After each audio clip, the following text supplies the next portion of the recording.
I nodded, but I only half understood what she was trying to say. It takes a lot of years before young folks can really catch on to what their mamas and papas tell them when they're young. At first, like I said, I just told stories to my little brother Samuel, and I never had much thought about writing anything down. I loved to listen to the yarns the old slaves would spin around our nightly fires, and I'd tell Sammy those stories too, sometimes adding stuff of my own to them. I especially liked the ones about Mr. Rabbit and Mr. Fox. They were my favorites of the old tales. I didn't even know how to write when I listened to the first stories and started passing them on to Sammy. But by the time I was 10 or so, Mama had taught me to write. It was uncommon the way she knew how to read and write. Not many slaves had schooling. In fact, lots of their owners got real nervous about slaves learning things like that. But she'd been born to a house slave, and when she was little, she listened when the master's children were getting their lessons. She sure didn't get her hands on books too often, but when she did, she ate up the words like she was starving for them. Anyway, Mama started to bring me every scrap of paper she could find, most of the time taking wrappings from the trash heap and cutting them all down to the same size. Then I started to write things down, kind of like a diary, I reckon, and ideas for made-up stories, too. Keeping my diary on those scraps of paper we collected, just like Mama said, helped me through some hard times, and helped me remember things it was important to remember. So that's how my storytelling all got started. Right now I'm holding a special leather-bound diary in my hands that's nearly as old as I am. How I came to have such a special keepsake is something that's an important part of what I'll be telling you. But for now, you should know I've written down things in it from some of those long-ago pieces of paper.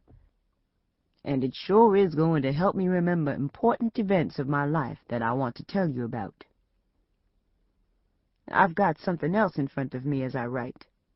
It's small and blue and white and gold, but I can't describe it more than that without telling how it came to be, and I'd be getting ahead of myself to do that just yet. But these two things, along with my Mama's Bible, are all I have left from those days way back then. Putting all those memories into words is going to take every ounce of energy and clear thinking I can muster. So I've got the diary and my memory, such as it is, to help me piece together the events as well as the thoughts, and especially the feelings, that shaped my life and Katie's. Just hang in there with me for a minute, and I'll explain who Katie was. The particular time I've been talking about, I must have been maybe 6 or 7, and of course that was before I was writing anything down. My brother was born about 3 years after me, so that would have made him 3 or 4, which is probably the age when an older sister starts telling a young'un stories. If that's when I told my first story, that would be more years ago than you likely can imagine, especially some of you who think even 30 or 40 is old. I'm not planning to tell you exactly how old I am, but the fact is, I've done a lot of living since my earliest storytelling days. I remember the first time I ever saw an automobile, and land sakes, I was petrified and fascinated all at the same time. When the new century arrived, I was still living in Shenandoah County, and by then it was one thing after another. Telephones and cameras and electricity and whatnot, that were all announcing themselves faster than I could catch my breath. So it's probably not hard to see why I have a difficult time remembering exact dates of things. And if you ask me about any of those stories that I told Samuel, I'd answer that I could no more recall them than I can tell you what happened on the day I was born.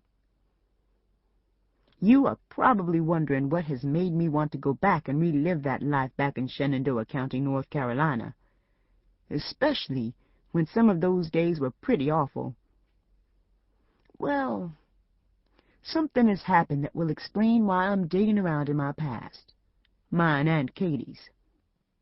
But anyway, I can't quite recollect exactly how all those stories from my little brother got into my head, which ones I heard from other black storytellers, and which ones I made up. I think some of them got mixed up with the old slave songs, too, because we all love to sing. And sometimes, when I sing those songs now, I seem to be able to recollect things right clearly. But gradually those early years of my life are slowly fading away, kind of like I'm looking off in the distance on a cold, sunny winter morning, when the fog gets thicker and thicker, until you can't make out anything at all. That's how it is when I try to think of Samuel now. Memory's a funny thing. Some bits of it come back easier than others. Sometimes I can remember something that happened when I was 7 better than what happened yesterday. But what I remember most clearly starts when I was 15. That's how old I was when I first laid eyes on Katie. I can't help thinking of those years and the changes this world's seen since way back then. That's what folks call nostalgia. Recollecting back on times from another era, when the world was a different sort of place. Lots of stories, lots of memories come into my mind. Good memories, happy memories, and sad memories too. And some even full of terror, because those were as hard times as anyone would ever want to live through. I've probably told Katie my stories too, at first to keep her mind off being afraid. But I never dreamed the story that folks eventually would ask me about most was my own and Katie's. It's not just a story. It's what truly happened. We weren't so very different from any two other girls, except, of course, that one of us was white and the other colored, and that we lived together through the last part of the war between the states. Nowadays, I know some folks take offense at calling black folks colored, though I can't myself see what all the fuss is about. I reckon they think it's an insulting word, and that we ought to call ourselves black, though I'm not actually black, just a nice dark brown. Yes, I do think of it as nice. It's how the good Lord made me, and since He is good, and He said His creation was good, my skin color must be nice. Back then we even called each other niggers, though everybody's all up in arms about that word, too.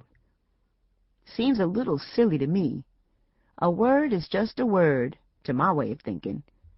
One word's as good or as bad as the other. What matters is who you are, not what folks call you. What we lived through back then, Katie and me, was a lot more important than what we were called. No better or no worse than being called white trash, I suppose. What I was saying is that because Katie and I were white and black, once we got used to it, the difference between us made us even closer.